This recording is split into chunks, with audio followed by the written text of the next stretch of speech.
All right, David, I want to look ahead with you a little bit, but first, if we can look backwards to last season, you guys obviously exceeded expectations, at least external expectations. As you reflect on that, sort of do an autopsy on your season, what do you think are some of the main reasons why the team was able to do so? Well, I think we did exceed external expectations. Internally, we were very consistent. We thought we were a playoff caliber team, and it took us a little while to get into that. And through the first couple months of the season, we didn't play like that. But then we played very solid baseball for the last 4 months of the regular season and into October, and we're able to play really up to what we thought our true talent potential was. And a lot of that was guys stepping up, guys holding themselves and each other accountable, and allowing us to have a really fun second half and playoff run. One thing I noticed that perhaps atypically among contemporary executives, you really let Carlos Mendoza and the coaching staff run the game and do their job. Where does that quality and philosophy come from in you that bore out like that, where they had that freedom to do their jobs? Well, I think it's a recognition that Carlos is better at doing his job than I would be at doing his job. And Carlos has all the same information that I have. In addition, he has the feel for the game and what is going on at each individual moment. He has years of experience in a dugout. We wouldn't have hired him if we didn't believe he had the ability to run games, and he did a really good job of it.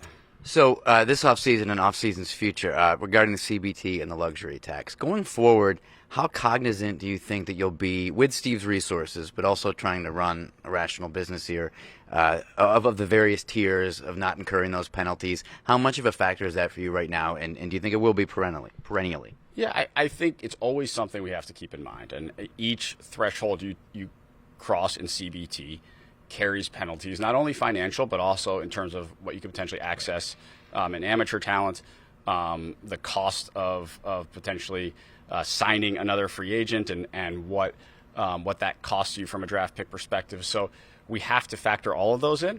Mm-hmm. And it's part of the overall equation of building a roster. Steve is always going to provide us the resources we need to be competitive. He's going to provide us the level of support we need to be competitive and to win.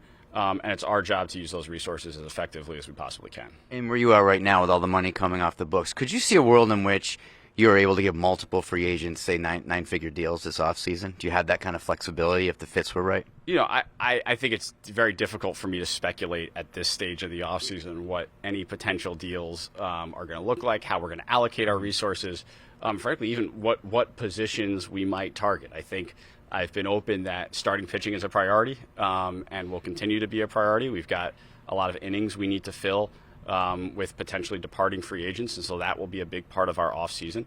But beyond that, where exactly in the salary structure they fall, whether it's via free agency or trade, a lot of that still remains to be seen. And frankly, as we've seen before, off-seasons evolve, right. And off-seasons take a long time. Not all of it's going to be done in November, December. Off-seasons really carry on through spring training, right. And I would expect they would for us as well.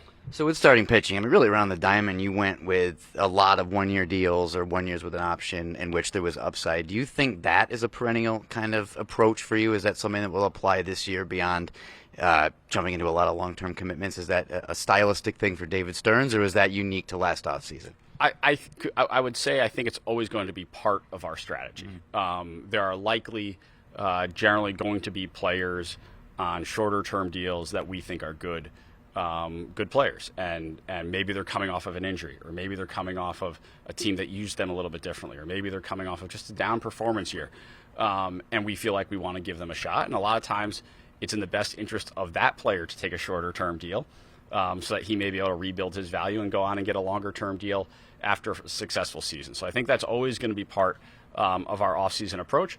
There are certain years where it may not be exclusively our off-season approach, but I would expect it to be a part of it. So one of those guys from last year, Luis Severino, you obviously offered the qualifying offer. You hope to bring him back. While he's in that period of deciding on the qualifying offer, are you open to talking long-term or multi-year with him, or is it just what you're looking for is whether he'll accept or decline that? You know, I think those are conversations we'll have with Sevy and his representation. I don't think I'm going to sort of speculate externally about what those conversations will be or what his interests are or where we are. But Sevy was a big part of this team this past year. We made the qualifying offer because we want him back. And I think that's a good place from which to start.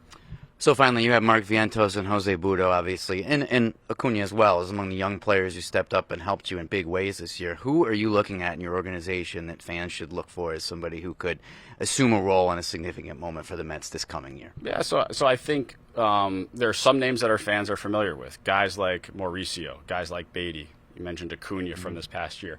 I could see those guys playing more significant roles on our team going forward. And then maybe there are some arms coming that our fans haven't seen at the major league level yet. But someone like a Brandon Sproat, Blade Tidwell, guys who are emerging and maybe on the doorstep. And the position player side, Drew Gilbert, just a phone call away. Jet Williams continues to make his way through the system. So I think we've got a number of young players who can impact our team next year. And that's really the goal of the organization. Every single year, we should have some young players reaching the top levels of the minor leagues who can really make a difference. Thanks, David. Thank you.